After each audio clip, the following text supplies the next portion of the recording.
Yawana, salut à tous, bienvenue dans MetaFénois. Aujourd'hui, nous sommes chez Black Pearl Factory, une entreprise du Fénois spécialisée dans la 3D, le développement de la réalité virtuelle et le motion design. C'est parti.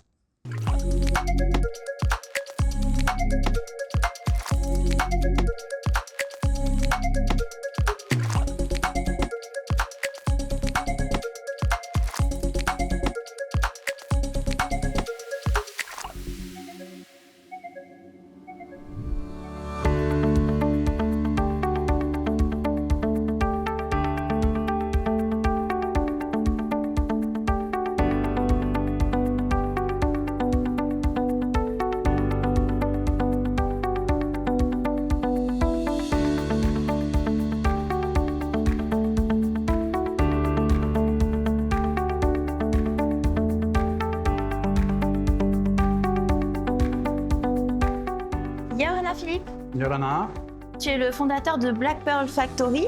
Dans cet épisode de MetaFénois, on va surtout parler de réalité virtuelle. Avant tout, on va donner la définition, c'est l'heure du mot de la semaine. Alors, pour cette définition, tu as seulement 30 secondes pour expliquer la réalité virtuelle à nos téléspectateurs. Est-ce que tu es prêt? Oui. Allez, c'est parti. Ok. La réalité virtuelle, c'est une technologie immersive qui permet de placer l'utilisateur dans un environnement en full 3D, donc complètement reconstitué en 3D. C'est un outil généralement qu'on utilise pour la formation, pour la médiation et la valorisation culturelle également.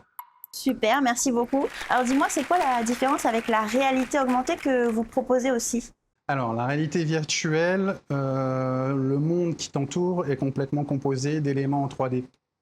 La réalité augmentée, c'est de la superposition d'éléments 3D sur l'environnement réel que tu peux voir. C'est du Pokémon Go. Ok. Voilà. Alors, dans quel type de projet exactement est-ce que vous utilisez la réalité virtuelle? Alors, nous, de notre côté, on développe généralement des projets immersifs dédiés soit à la médiation, soit à la formation, soit à la promotion culturelle. Donc, ça peut aller d'une formation technique qui t'impose en fait à réutiliser des mécanismes et des méthodes de travail spécifiques. C'est très porteur pour de l'acquisition de connaissances et de savoir. Et c'est une technologie qui est assez connue ici au Fénois ou pas du tout? Alors, elle est connue dans le domaine du loisir, majoritairement, mais les choses évoluent. Progressivement, on a des contacts avec des institutions, des entreprises qui souhaitent développer des expériences, qu'elles soient à titre de sensibilisation, qu'elles soient marketing, ou même qu'elles soient dans le cadre d'accompagnement de formation pour leurs salariés. Alors justement, avec quel type d'entreprise vous travaillez? Est-ce que vous travaillez plus en local ou avec des entreprises de l'extérieur? Alors majoritairement, pour tout ce qui est formation, on travaille pour l'export. Donc on a développé des expériences pour NJ France, par exemple, en termes de formation technique.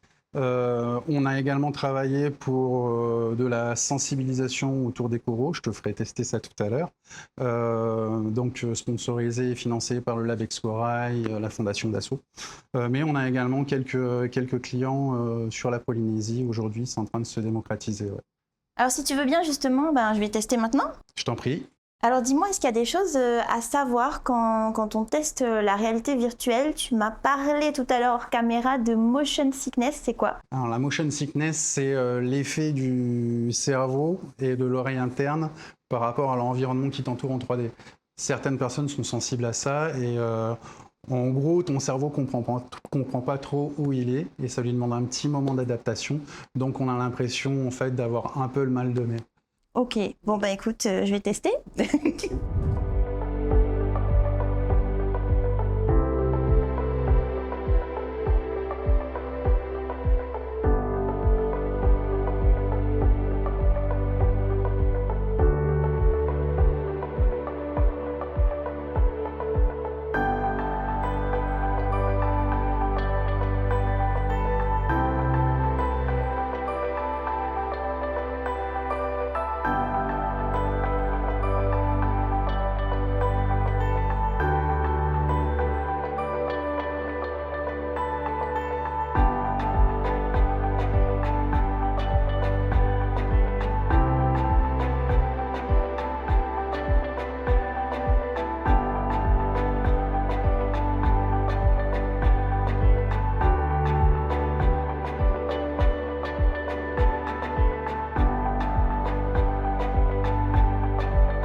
Et on va continuer en plateau de Métafénois. À tout de suite.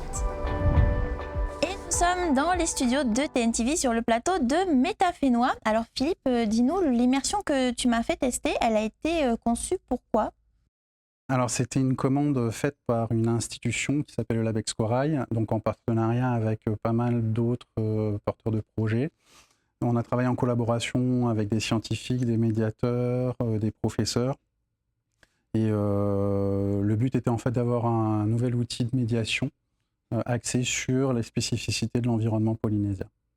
Alors, Black Pearl Factory a été lauréate du concours Innovation Outre-mer pour son projet Te Uputa. Est-ce que tu peux nous en parler ? De quoi est-ce qu'il s'agit exactement ? Alors oui, on a participé au concours Innovation Outre-mer, organisé chaque année.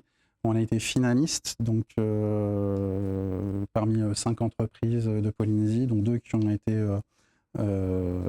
vraiment lauréats et gagnants. Notre projet, c'était Te Uputa. On a présenté Te Uputa, qui est en fait un conservatoire des savoirs et savoir-faire ancestraux, axé à l'heure actuelle sur la Polynésie, mais qui cible l'ensemble des territoires du Pacifique. Le but est d'utiliser en fait les expériences immersives comme des vecteurs de transmission de savoir, comme faisaient les anciens avec les gestes et la parole. Par exemple, concrètement, qu'est-ce qu'on va retrouver dans ce projet ? On va pouvoir retrouver en fait, on va pouvoir participer à des reconstitutions, à des constructions de marae, préparer des rituels ou des événements, travailler l'artisanat, travailler aussi tout ce qui est côté navigation traditionnelle polynésienne, donc retrouver les gestes perdus, les pratiquer et les diffuser au plus grand nombre. En tant que finaliste, donc vous êtes allé à Paris. Oui. Qu'est-ce que ça vous a apporté et aujourd'hui, il en est où ce projet ? Alors, on a présenté le projet, ça faisait déjà un petit moment qu'il était en cours de développement. On a été accompagné donc par le pays grâce à France 2030 régional. Innovation Outre-mer a été un super tremplin, une très belle expérience. Stéphanie Fayot et Daniel Herzon, toute leur équipe nous ont bien accompagnés, nous ont fait rencontrer des gens hyper motivants, hyper enrichissants. Ça nous a permis vraiment de scaler le projet à une échelle internationale et pas de se limiter juste à un simple vecteur de transition et de transmission.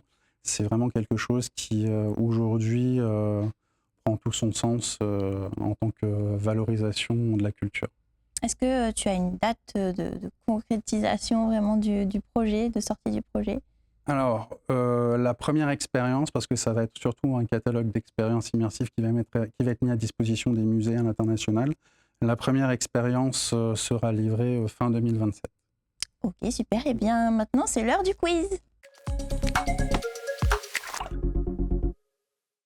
Alors Philippe, je vais avoir 4 questions pour toi avec plusieurs réponses possibles. Est-ce que tu es prêt ? Oui. Allez, c'est parti. Aujourd'hui, la réalité virtuelle, c'est surtout utilisé pour jouer, former, expliquer, faire découvrir ou remplacer complètement le réel. Alors, c'est former, expliquer et faire découvrir. C'est le plus gros marché à l'heure actuelle. Elle est surtout utilisée pour ça.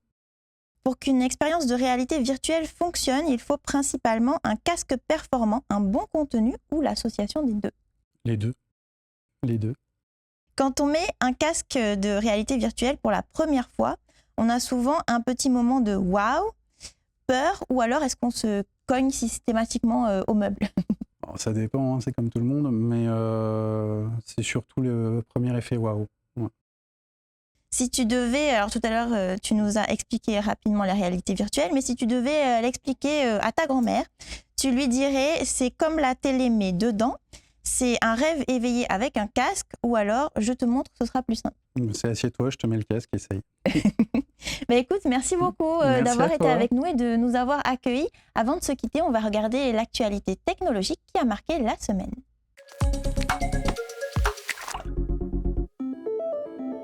Des chercheurs d'une équipe internationale ont mis au point une IA capable de prédire jusqu'à 130 pathologies en analysant une seule nuit de votre sommeil.